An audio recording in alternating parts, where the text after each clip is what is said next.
Hi బేపక్ గారు, ఎలా ఉన్నారు? హాయ్ తారక్ గారు, అలానే ఉన్నా. కొద్దిగా ఎందుకో వెయిట్ తగ్గినట్టు అనిపించిందా? మీరు వెళ్ళే అంటే ఇదే డ్రెస్ తో ఇంటర్వ్యూ చేసినట్టు నాకు గుర్తు. ఇప్పుడు కొంచెం లూజ్ అయింది. ఎలా బట్ కాకపోతే ఏంటంటే బేసిక్ గా మీరు ఎక్కడికి వెళ్ళినా కూడా అక్కడ అంటే మొత్తం అలరించి అక్కడ మీకు మార్క్ కనపడేలా చేస్తారు. ఇక్కడ కూడా కనపడేలాగా ఖచ్చితంగా చేస్తారు అనుకున్నాను. బట్ అన్ఫార్చునేట్ గా వచ్చేసారు. అయితే మీ ఎలిమినేషన్కి మెయిన్ రీజన్స్ అక్కడ చాలా రీజన్స్ చెప్పారు, చాలా చూపించారు. మీ ఎలిమినేషన్కి సెల్ఫ్గా మీకు అనిపిస్తున్న రీజన్స్ ఏంటి? అనవసరంగా కిచెన్ డ్యూటీ తీసుకుని ఫస్ట్ వెళ్ళిపోయి బాగా కుది బండను నెత్తమే పెట్టుకుని నా బండ నేనే వేసుకుని కొట్టుకున్నట్టుగా ఉంది. ఎవడు చేయాల, నాకు నేనే నామినేట్ చేసుకున్నాను ఫ్రెండ్స్. కానీ ఏదో అంటారే ఎవడు నెత్తి మీద ఆడు పెట్టుకున్నాడని అట్లా జరిగింది. కాదు, మన ఇంటర్వ్యూలో కూడా మీరు చెప్పారు, మీరు వండుకుంటారా, ఫుడ్ వండుకుంటారంటే లేదు నేను ఏ పూట కాకపోతే జొమాటోలో ఆర్డర్ చేసుకుంటాను. మరి అక్కడికి వెళ్ళంగానే అంత పెద్ద తరహాగా ఎత్తుకోవడం అడిగారు. అడిగితే అబ్బో చేయొచ్చు, వాళ్ళందరికీ పెట్టచ్చు అనుకున్నాం. కానీ ఆ తర్వాతే తెలిసింది వాళ్ళందరూ నాకు పెడతారు సెటకోపం అని. పెట్టారు బాగానే. నేను వాళ్ళకి ఫుడ్ పెడితే వాళ్ళు నాకు సెటకోపం పెట్టారు. అయితే మీరు ఏ చిన్న విషయానికైనా కూడా మీదైన శైలిలో రియాక్ట్ అవుతారు. అవును, అది పాజిటివ్ అయితే పాజిటివ్గా మాట్లాడతారు, నెగిటివ్ అయితే నెగిటివ్, ఏదైనా కూడా లౌడ్గా ఉంటుంది కదా. అవును.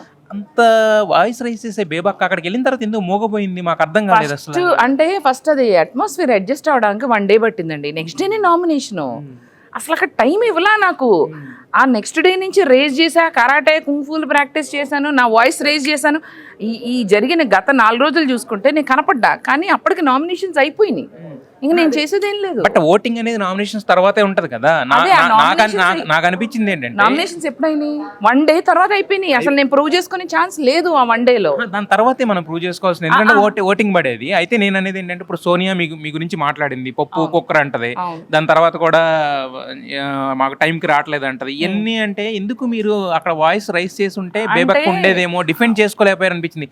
ఇంకోటి ఏంటంటే మిమ్మల్ని ఎవరో ఒకళ్ళు అన్నారు స్ట్రాంగ్ కంటెస్టెంట్ కాదు అంటే, మీరు అన్నారు అక్కడ అనొచ్చు కదా ఏదో రకంగా స్ట్రాంగ్ అయితేనే లోపల పంపిస్తారు. అంటే నేనేమన్నానంటే బేసికలీ మనం ఏంటో అన్నది సమయం నిర్ధారిస్తుంది, సమయం చెప్తుంది. ఆ సమయం నాకు ఇంకా ఇంత ఫాస్ట్గా అయిపోతుంది 1 డేలో అని నేను అనుకోలేదు. సో బట్ అంటే ఎప్పుడు నెగ్గాలో కదా ఎప్పుడు తగ్గాలో కూడా తెలిసి ఉండాలన్నది నేను స్ట్రాంగ్గా నమ్ముతా. మా పవర్ స్టార్ పవన్ కళ్యాణ్ అన్నయ్య కూడా అదే నిరూపించాడు. ఇప్పుడు నేను బిగ్ బాస్లో ఓకే 1 డేలో నామినేషన్స్ అయిపోయినాయి, నేను దానివల్ల నేను బయటకు వచ్చేసాను. అట్లీస్ట్ నేను ఒక నెగిటివ్ ఇమేజ్తో బయటికి రాలేదు. నేనుగా ఉన్నాను, ఎవరిని హర్ట్ చేయలేదు. గేమ్ కోసం అని, కంటెంట్ కోసం అని నేను సోనియాని కావాలంటే ఇష్టం వచ్చినట్టుగా అనొచ్చు, నాకు ఆ స్కోప్ ఉంది, నేను అనలేదు.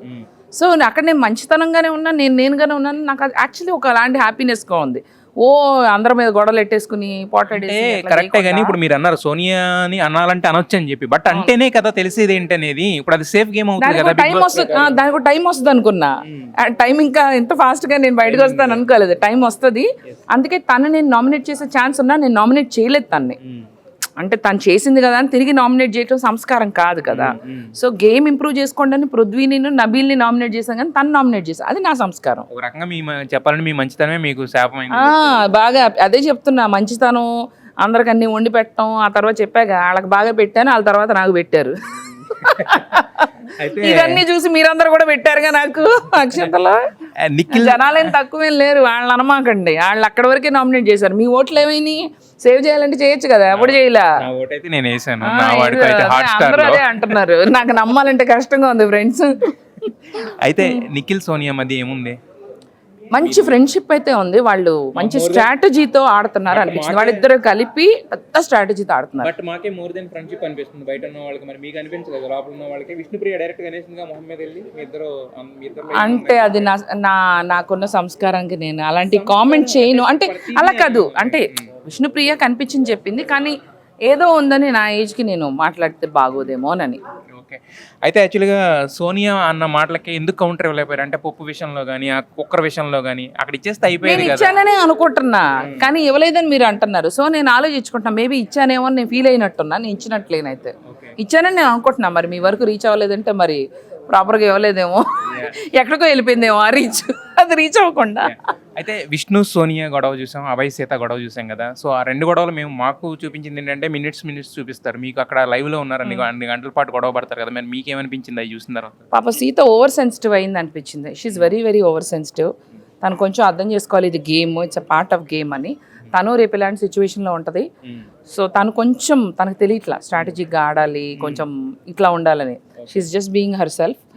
అండ్ అభయ్ అదే అభయ్ విషయంలో కూడా అదే జరిగింది, అభయ్ అండ్ సీత మధ్యలో. అండ్ విష్ణుప్రియ అండ్ సోనియా మధ్యలో జరిగింది అన్నదానికి ఆశ్చర్యం లేదు. సోనియా అందరినీ ట్రిగర్ చేస్తుంది, నేను చూస్తున్నా. నెక్స్ట్ వారం చూడండి, అందరినీ ట్రిగర్ చేయకపోతే నా పేరు బెజవాడ బేబక్కే కాదు. మీ పేరు ఎప్పుడే అదే మేము అనుకుంటా. మణికంఠ విషయంలో మీకున్న అభిప్రాయం ఏంటి? అతను గేమ్ మీద కానీ అతని మీద కానీ అర్థం కావట్లా అందరిది. అండ్ ఇంకోటి ఏంటంటే నా క్వశ్చన్ పూర్తి అంటే అతను ఈ సింపతి అనే దాంట్లో ఏంటంటే అతను ఓవర్ సింపతి తీసుకుంటున్నాడు అనేది కూడా ఉంటుంది కదా, మీరు చూసిన దాని ప్రకారం 1000% ఉంది. నేను చెప్పాను కూడా సింపతి, నేను అలా తనలా కావాలంటే నేను కూడా సింపతిగా చెప్పొచ్చు నా స్టోరీ. సింపతిని బాగా క్యాష్ చేసుకుంటున్నాడు, అందరికంటే బాగా తెలివిగా. అంటే నిఖిల్ అంత కాదు కానీ బట్ ఈజ్ ఇంటెలిజెంట్. మనకి తను కొన్ని సర్ప్రైజులు కూడా చూపించవచ్చు. హౌస్లో స్ట్రాంగ్ కంటెస్టెంట్ ఎవరు, కన్నింగ్ కంటెస్టెంట్ ఎవరు? స్ట్రాంగ్ వచ్చేసి Nikhil is one of the strongest. అంటే బాగా స్ట్రాటజిక్గా ఎలా ఆడాలని వచ్చాడు. కన్నింగ్ సోనియా. సో ఇప్పుడు మీరు చూసిన ఈ 1 వీక్ ఆటలో మీరు వాళ్ళ ఆటలు ఆడుతున్న ఆట తీరుని బట్టి కానీ అదంతా కానీ చూసుకుంటే కనుక ఎవరో ఒకవేళ విన్నర్గా నిలిచా, ఇట్స్ టూ ఇయర్లీ బట్ ఇప్పుడు వరకు అమ్మాయిలు అవ్వలేదు బిగ్ బాస్ ఎప్పుడు విన్నర్ కింద. సో ఈసారి అమ్మాయిలే అవకాశం ఉందా? సో విష్ణుప్రియ వస్తుందేమో అని అనిపిస్తుంది. మా విష్ణు ఇంకా స్ట్రాటజిక్గా వీళ్ళలాగా ఆడలేకపోతుంది, ఎందుకంటే తను ఇప్పుడే వచ్చింది. విష్ణు, నువ్వు నీ ఎనర్జీ ఎఫర్ట్ అన్నీ కలిపెట్టు, నువ్వు కూడా కొద్దిగా చూడు స్ట్రాటజిక్గా ఎలా ఆడాలో. విష్ణుప్రియ. మరి బేబక్ సపోర్ట్ ఎవరికి? Vishnupriya. I love you Vishnu. So మొత్తానికి అయితే 1 వీకే ఉన్నా కూడా మీరు కోట్లాది మంది ప్రజల మనసులు గెలుచుకున్నారు. నిజంగానేనా? ఇది మీకు నెగటివ్ గా అయితే రానందుకు నాకు హ్యాపీగా ఉంది. మాకు చాలా హ్యాపీగా ఉంది. చాలా మంది నెగిటివిటీని తెచ్చుకుంటారు, మీరు పాజిటివిటీతో బయటకు వచ్చారు. సో 1 వీకే ఉన్నా కూడా మీరేంటనేది మీ మార్క్ అనేది అక్కడ కనపడింది. Thank you. ఖచ్చితంగా ఫ్యాన్స్ నేను డిసప్పాయింట్ చేయను. ఈ 1 వీక్లోనే నాకు తెలిసి 20,000 మంది ఫాలోవర్స్ కూడా వచ్చారంట ఒక వారం రోజులని ఇప్పుడే చెప్పారు విజయ్ గారు. సో వాళ్ళందరికీ కూడా ఒకటే ప్రామిస్ చేస్తున్నాను, నేను ఎప్పుడు నేనులాగానే ఉన్నాను, అలా ఉన్నందుకే బయటికి కూడా వచ్చి ఉంటాను. ఇంకా ముందు బోల్డ్ అంత ఎంటర్టైన్మెంట్ ఉంది. బిగ్ బాస్ అనేది ఒక షో, ఒక గ్రేట్ షో. అందులో నేను కొంత భాగంలో ఒక వారంలో ఉన్నా, నా చాప్టర్ అయిపోయింది. బయటకు వచ్చాక ఇంకెంతంత చేస్తాను మీరు ముందు చూడబోతారు. Thank you so much NTV Tarak గారు, thank you so much. And as usual keep supporting Bezawada baby. Wish you all the best అండి. And also one last thing అండి, నాకు ఇప్పుడే తెలిసింది బెజవాడలో చాలా వరదలు, ఫ్లడ్స్ వచ్చి చాలా మంది ఇబ్బంది పడుతున్నారు. నేను నా టీంకి థ్యాంక్స్ చెప్తున్నాను. నా on behalf of Bezawada Bebakka team కొంత మేము సపోర్ట్ చేయగలిగామని. నేనేంటంటే నా ఫ్యాన్స్, ఫాలోవర్స్ అందరికి కూడా ఒకటే రిక్వెస్ట్ చేస్తున్నాను, ప్లీజ్ మీకు కుదిరినంత హెల్ప్ చేయండి. నేనైతే నెక్స్ట్ ఫ్యూ డేస్లో బెజవాడ వెళ్ళి I wanted to do something, వెళ్ళి వాళ్ళని రీచ్ అవుట్ చేసి నేనేం చేయగలుగుతానో నేను చూడాలనుకుంటున్నాను. పలకరింపు, సాయం రెండు చేయాలనుకుంటున్నాను. And I request all the media to please support. Thank you. మీ హోల్ హార్టెడ్గా అంటే మీ హార్ట్ గురించి మాకు తెలుసు, ఎప్పుడు కూడా అందరికీ సపోర్ట్ చేస్తుంటారు కాబట్టి. సో మీకు అంతా మంచి జరుగుతుంది 1 వీక్ లో బయటకు వచ్చినా కూడా. విష్ ఆల్ ద బెస్ట్ అండి. Thank you for all the love.